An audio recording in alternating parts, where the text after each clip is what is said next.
হযরত সাদি রাদিয়াল্লাহু তাআলা আনহু বলতেছেন, আমি হানায়ে কাবা তাওয়াফ করতেছি, ওই অবস্থায় দেখলাম এক লোক হানায়ে কাবা ধরে অজুরে কান্নাকাটি করতে। আমি কিছুক্ষণ দেখলাম, ওনার কান্নাকাটি শুনে কিছুক্ষণ পর ওনাকে আমি জিজ্ঞেস করলাম, আপনি কে, এত বেশি কান্নাকাটি কেন করতেছেন? একবার জিজ্ঞেস করলেন, কোনো উত্তর দেয় নাই। দ্বিতীয়বার জিজ্ঞেস করলেন, তখন হযরত আব্দুল কাদের জিলানী রাদিয়াল্লাহু তাআলা আনহু বলেন, আনা আব্দুল কাদের জিলানী। সুবহানাল্লাহ বলুন না। হযরত সাদি রাদিয়াল্লাহু তাআলা আনহুকে বলতেছেন যে আমি আব্দুল কাদের জিলানী। তো হানায়ে কাবার গিলাফ ধরে উনি কি বলতেছেন? উনি বলতেছেন, আল্লাহ, আমি আপনার একজন নগণ্য বান্দা, কিয়ামতের মাঠে আমি যদি জান্নাতি না হই, আমার এই দুই চোখ আপনি অন্ধ করে দিবেন। কে বলতেছেন? আব্দুল কাদের জিলানী বলতেছেন। ওনাকে সবাই চিনেন, ওনাকে আল্লাহর ওলি হিসেবে সবাই মানেন তো? শুধু আল্লাহর ওলি নয়, উনি আওলাদে রাসূল। সুবহানাল্লাহ বলুন না। উনি কি আওলাদে রাসূল, যিনি বলেছেন আমার কদমে পৃথিবীর শুরু হতে এই পর্যন্ত কিয়ামত পর্যন্ত যত ওলি আসবে, সকলের গর্দান আমার কদমের নিচে থাকবে। উনি হানায়ে কাবার গিলাফ ধরে কান্নাকাটি করতেছেন, আল্লাহ, কিয়ামতের মাঠে যদি আমি জান্নাতি না হই, আপনি আমার দুই চোখ অন্ধ করে দিবেন। এবার চিন্তা করে দেখুন, আমরা কতটুকু ইবাদত করতেছি, আমাদের ইবাদত, আমাদের বন্দেগী কতটুকু।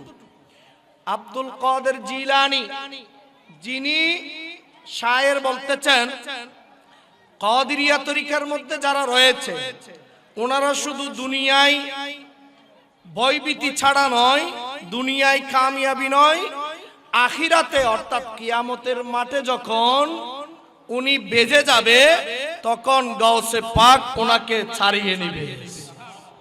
কোথায় যাওয়ার জন্য? জান্নাতে যাওয়ার জন্য। এই গাউসে পাক বলতেছেন হানায়ে কাবা ধরে যে আল্লাহ, আমি যদি জান্নাতি না হই, আমার দুই চোখ কি করে দিবেন? অন্ধ করে দিবেন। তাহলে চিন্তা করে দেখুন, যিনি গাউসে পাককে চিনেছেন, উনিও অনেক বড় বলি, উনি অনেক বড় কি আল্লাহর। উনি শুনে অবাক হয়ে গিয়েছেন যে যার কদমের নিচে সমস্ত ওলিদের গর্দান, সে যদি এভাবে আল্লাহর কাছে কান্নাকাটি করে, আমাদেরকে কিভাবে কান্নাকাটি করতে হবে?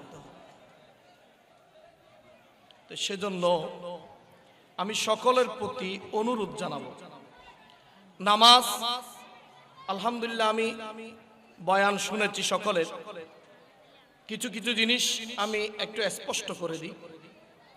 এই যে কিছুক্ষণ আগে হুজুরে বলল চুলের কথা, চুল তিন ভাবে রাখাটা সুন্নাত। তার মানে আপনি ছোটো করে চুল লাগলে যে গুনাহ হবে এটা নয়, এটা বুঝতে হবে।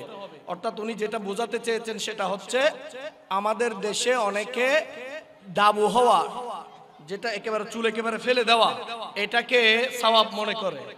এটাকে কি মনে করে? সওয়াব মনে করে। এই জিনিসটা উনি বোঝাতে চেয়েছেন। অর্থাৎ চুল যে ছোট রাখলে গুনাহ হবে ওইটা নয়, চুল ছোট রাখলে কি হবে? গুনাহ হবে, ওই বিষয়টা নয়। এগুলো একটু মাসালাগুলো একটু ভালো করে খেয়াল রাখবেন। আমার কথাটা বুঝতেছেন? আর মুকাব্বেরের ব্যাপারে যেটা বলা হয়েছে, মুকাব্বের দেওয়াটা সুন্নাত, সুন্নাতে রাসূল দেওয়াটা সুন্নাত। এই মুকাব্বেরের রীতিনীতি যেটা রয়েছে, এটা চালু রাখা কিয়ামত পর্যন্ত উম্মতের জন্য আল্লাহ রসুলের একটি সুন্নতকে জীবিত রাখা। তো সেজন্য এটা যদি সম্ভব হয়, আবার এটা নিয়ে মসজিদে মারামারি বাজায় দিবেন নাইলে।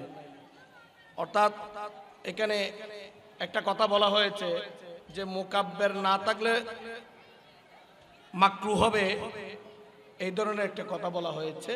এই যে জিনিসটা বুঝতে হবে, মাসালা কি বলেছেন, মুকাব্বের রাখাটা কি সুন্নাত, অর্থাৎ মুকাব্বের আপনি পিছনে বসে তাকবীর দেওয়াটা পিছনে নামাজের সুন্নাত। কারণ আপনার আওয়াজটা যেহেতু কি হচ্ছে না, পিছনে পর্যন্ত যাচ্ছে না, এই না যাওয়ার কারণে আপনি দেখা যাচ্ছে ইমাম সাহেব কোথায় গেল, রুকুতে গেল, আপনি দাঁড়িয়ে আছেন। আপনি কিসে আছেন? দাঁড়িয়ে আছেন। অনেক সময় বড় জামাতের মধ্যে মুকাব্বির দিল, পিছনে অনেকে দাঁড়িয়ে আছে, অনেকে সিজদার মধ্যে আছে, অনেকে রুকুর মধ্যে আছে, এই অবস্থা হয় না? যেমন জুলুসের মধ্যে হয়ে থাকে ওই ধরনের। এইগুলো মাসালাগুলো একটু খেয়াল করবেন যে এগুলো সুন্নাত। সুন্নাতটা যদি আপনি পালন করতে পারেন তাহলে আপনার জন্য লাভ, আপনার পরিবারের জন্য লাভ। এরপরে দাড়ির বিষয়ে যেটা বলেছেন, দাড়ি এক মুষ্টি রাখা সুন্নাত, লম্বা। অর্থাৎ অনেকে মনে করে যে ছোট ছোট যে দাড়িগুলো রেখেছে এগুলো রাখা এবং না রাখা সমান, রাখা এবং না রাখা সমান। সুন্নাত যদি আপনি পালন করতে চান আল্লাহর রসুলের, তাহলে আপনাকে অবশ্যই এক মুষ্টি পরিমাণ দাড়ি রাখতে হবে। খাস করে যারা ইমামতি করবে তাদের জন্য ওয়াজিব। তাদের জন্য কি? কারণ এক মুষ্টির নিচে যদি কেউ ইমামতি করে তার পিছনে নামাজ পড়া মাকরুহ। তার পিছনে নামাজ পড়া কি? এই বিষয়গুলো খেয়াল রাখবেন। সেজন্য ইমাম রাখার সময় আপনারা দাড়ি, পরহেজগারি সবকিছু ঠিক আছে কিনা এগুলো দেখে রাখতে হবে। অনেকে হাফেজ রাখার সময় দেখা যায়, আমি একটা মসজিদে গেলাম, হাফেজ যেহেতু দাড়ি এক মুষ্টি না রাখলে নামাজ কি হবে? মাকরুহ হবে। তা আমিও যেহেতু পড়ব, এখন আমি যখন বললাম কমিটিকে, কমিটি আমার সাথে দ্বন্দ্বে লিপ্ত হলো।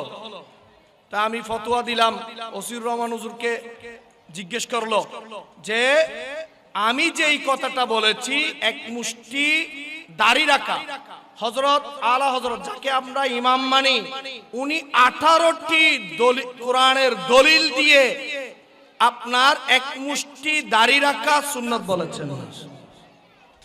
তো সেজন্য এই যে হাফেজ রাখার সময় অনেকে মনে করে যেগুলো সুন্নাত নামাজ, অসুবিধা নাই, দাড়ি ছাড়া পড়লেও হয়ে যাবে। খবরদার, আপনি নামাজ পড়তেছেন সুন্নাত, কিন্তু নামাজে যখন দাঁড়িয়েছেন ফরজ, ওয়াজিব, সুন্নাত, মুস্তাহাব, মাকরুহ সব একসাথে শুরু হয়েছে। সব একসাথে কি হয়েছে? শুরু হয়েছে। তো সেজন্য না, দাড়ি না উঠলে এটা অন্য হিসাব। দাড়ি যদি কারো না উঠে এটা হচ্ছে ভিন্ন হিসাব। দাড়ি উঠেছে, কেটে ফেলেছে, সেটে ফেলেছে, শেভ করেছে এক মুষ্টির নিচে, তাদের পিছনে নামাজ পড়া কি মাকরুহ। সেজন্য এই বিষয়গুলো আমি ক্লিয়ার করে দিলাম যাতে আপনারা দ্বিধাদ্বন্দ্বের মধ্যে না থাকেন।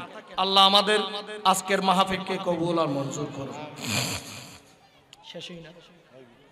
শেষ হই না, একটু ফুসললাম, ঠিক আছে?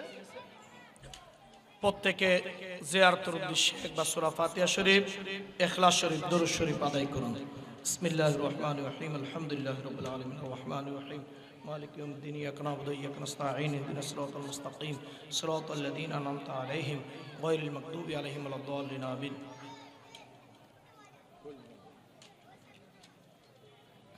বিসমিল্লাহির রহমানির রহিম, কুল হুয়াল্লাহু আহাদ, আল্লাহুস সামাদ, লাম ইয়ালিদ ওয়া লাম ইউলাদ ولم يكن له كفوا احد قل هو الله احد الله الصمد لم يلد ولم يولد ولم يكن له كفوا احد قل هو الله احد الله الصمد لم يلد ولم يولد ولم يكن له كفوا احد بسم الله الرحمن الرحيم اللهم صل على سيدنا محمد وعلى ال سيدنا محمد وبارك وسلم।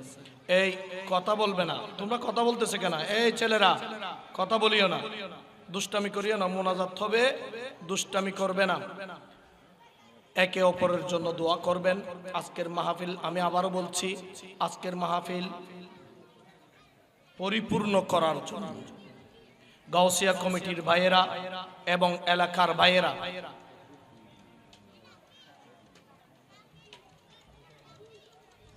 এগুলো তো দোয়া ফতিং করি, এবার হাদিয়া নজর কবুল আজি যা বলে দোয়া চাইলে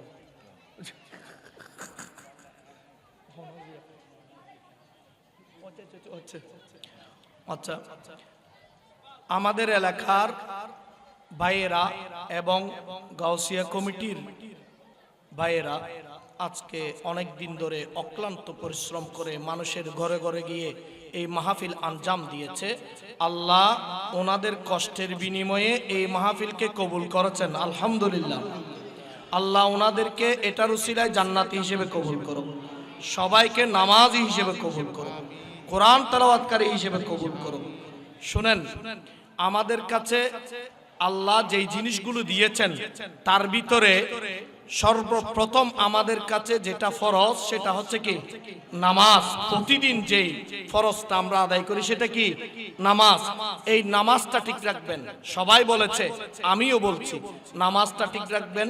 মসজিদে প্রতি ওয়াক্তে যদি এতগুলো মুসল্লি যায়, মসজিদ 3 তালা করতে হবে, 2 তালার মধ্যে জায়গা হবে না।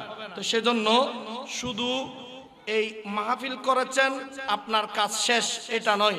মাহফিল হচ্ছে ঈমানের দাওয়াত দেওয়া। মাহফিল মানে কি?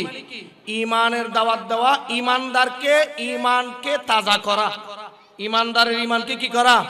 তাজা করা। কোরআন হাদিস শুনিয়ে ঈমানদারের ঈমানকে তাজা করা, সেটার জন্য মাহফিল।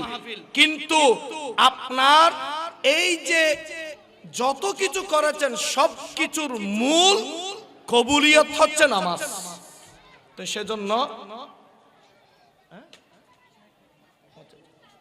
সেজন্য এই নামাজ আপনাকে অবশ্যই পড়তে হবে।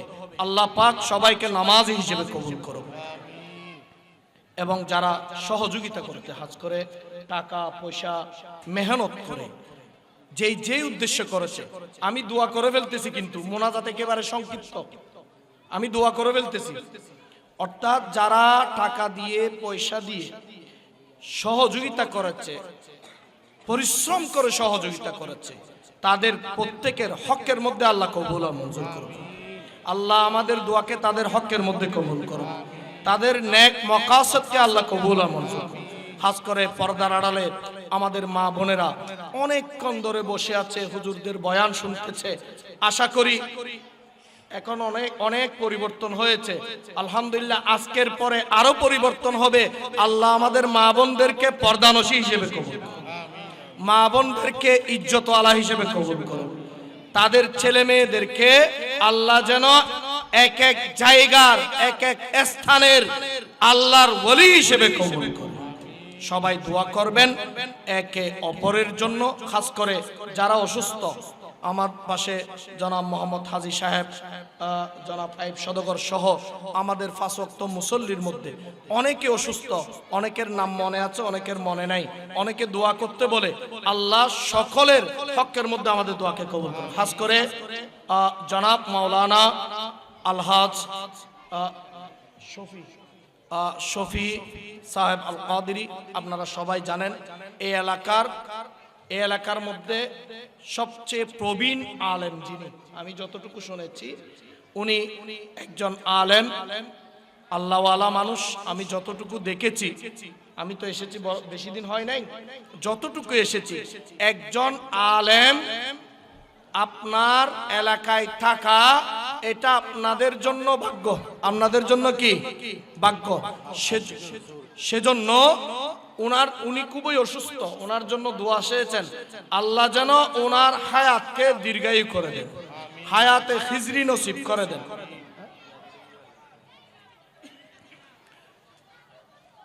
আল্লাহুম্মা আমিন। আসসালাতু ওয়াসসালামু আলাইকা সাইয়্যিদি ইয়া রাসূলুল্লাহ, আসসালাতু ওয়াসসালামু আলাইকা সাইয়্যিদি ইয়া হাবিবাল্লাহ, ওয়া আলা আলিকা ওয়া আসহাবিকা সাইয়্যিদি ইয়া রাহমাতাল লিল আলামিন। আল্লাহুম্মা ইন্নী আসআলুকা বিআন্না লাকাল হামদা লা ইলাহা ইল্লা আনতা ওয়াহদাকা লা শারীকা লাক المنان يا بديع السماوات والأرض يا ذا الجلال والإكرام يا حي يا قيوم يا أرحم الراحمين আল্লাহ পাক রব্বুল আলামিন আল্লাহ দীর্ঘদিন যাবত কষ্ট করে বর্মা করণী গাউসিয়া কমিটির বাইরা আল্লাহ এলাকার সর্বস্তরের মানুষের উদ্যোগে খাস করে যৌবন ভাইদের উদ্যোগে আজকের মাহফিল অনুষ্ঠিত হয়েছে। আল্লাহ আজকের মাহফিলে বাদে মাগরিব হতে খতমে গাউসিয়া শরীফ আল্লাহ দাওয়াতে খায়র মিলাদ আল্লাহ জিকির আজকার যা হয়েছে আপনার আলিশান দরবারে কবুল আর মঞ্জুর করে নিন। আল্লাহ এগুলো কবুল করে লক্ষ কোটি গুণ সওয়াব বৃদ্ধি করে নূরানি কাঞ্চাই করে আপনার হাবিবের দরবারের মধ্যে পৌঁছায় দিন। সমস্ত সাহাবা ইকরাম তাবিন তওবা তাবিন আইমে মুস্তাহিদিন খুলাফায়ে রাশিদিন রিদওয়ানুল্লাহি তাআলা আলাইহিম আজমাইনের দরবারের মধ্যে পৌঁছায় দিন। সমস্ত শুহাদা ইকরামের দরবারের মধ্যে পৌঁছায় দিন। হুজুর গৌসে পাক রাদিয়াল্লাহু তাআলা আনহু খাজা গরিব নওয়াজ রাদিয়াল্লাহু তাআলা আনহু আব্দুর রহমান চৌধুরী সৈয়দ আহমদ শাহ সিরকুটি হাফেজকারী তৈয়ব শাহ রহমাতুল্লাহ দরবার মধ্যে পৌঁছায় দিন। আল্লাহ গাউসুল আজম মাইজবান্ডারি জেল হক মাইজবান্ডারি দালা হুসেন মাইজবান্ডারি গোলাবুর রহমান মাইজবান্ডারি আল্লাহ আমিন হক ফরদাবাদী রহমাতুল্লাহ শাহজাহান শাহ রহমাতুল্লাহ আলাইহি গাজীউদ্দিন মিল্লাত শরীফ বাংলা শাহ রহমাতুল্লাহ আলাইহি সহ মুফতি উবাইদুল হক রহিমি রহমাতুল্লাহ অধ্যক্ষ জানাব আল কাদের রহমাতুল্লাহ আলাইহি আল্লাহ পাক রব্বুল আলামিন আল্লাহ এভাবে পৃথিবীর আনাচে কানাচে যতগুলো আউলিয়া ইকরাম শহীদ হয়েছে খাস করে আমরা যারা হাত তুলেছে আমাদের মেহেরবান মুরব্বীদের কবরের মধ্যে পৌঁছায় দিন। খাস করে বর্মা করণীর শুরু থেকে এই পর্যন্ত আল্লাহ যতগুলো মুসলমান নরনারী আল্লাহ কবরস্থ হয়েছে প্রত্যেকের কবরের মধ্যে পৌঁছায় দিন। প্রত্যেককে জান্নাতি হিসেবে কবুল আর মঞ্জুর করে নিন। জীবনের সমস্ত গুনাহ তাকে ক্ষমা করে দিন। আল্লাহ আমরা যারা এখানে হাত তুলে দিয়েছি গভীর রাত হয়েছে আল্লাহ আপনাকে রাজি করার জন্য আপনার হাবিবকে রাজি করার জন্য আল্লাহ আমাদের প্রত্যেকের আল্লাহ জীবনকে আপনি জান্নাতি জীবন হিসেবে কবুল করে নিন। জাহান্নামের জীবন থেকে আমাদেরকে হেফাজত করে নিন।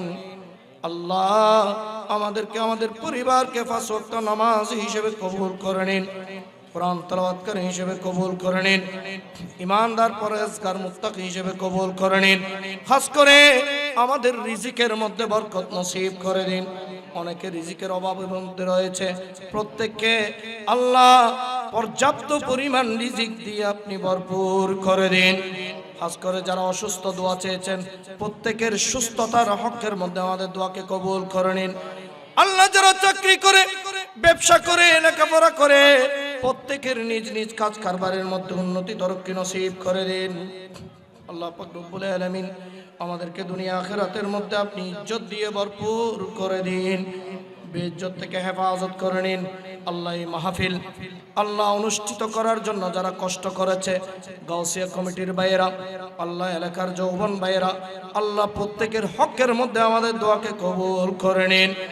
আল্লাহ তাদের এই কষ্টকে আপনি কাল কিয়ামতের মাঠে নাজাতের উসিলা হিসেবে কবুল করে নিন। আল্লাহ যেই তাবরুক ব্যবস্থা করেছে এই তাবরুক গুলোকে আপনি শাফা হিসেবে কবুল করে নিন। আল্লাহ পাক রব্বুল আলামিন আমাদেরকে জীবন একবার হলো হজ বাইতুল্লাহ নসিব করে দিন। জিয়ারতে মদিনা নসিব করে দিন। আল্লাহ আমাদের মৃত্যু যখন আসবে আপনার দিদার করে আপনার হাবিবের দিদার করে আল্লাহ নূরানি রাসূলের নূরানি জামানে কালিমা শরীফ পড়ে পড়ে পৃথিবীর জমিন থেকে যাওয়ার তৌফিক নসিব করে দিন। हमने आँखों से देखा नहीं है मगर उनकी तस्वीर सीने में मौजूद है। जिसने लाकर कलामे इलाही दिया वो मोहम्मद मदीने में मौजूद है। اللهم اجعل آخر قولنا إن انتهاء أجالنا شهادة لا إله إلا الله محمد رسول الله.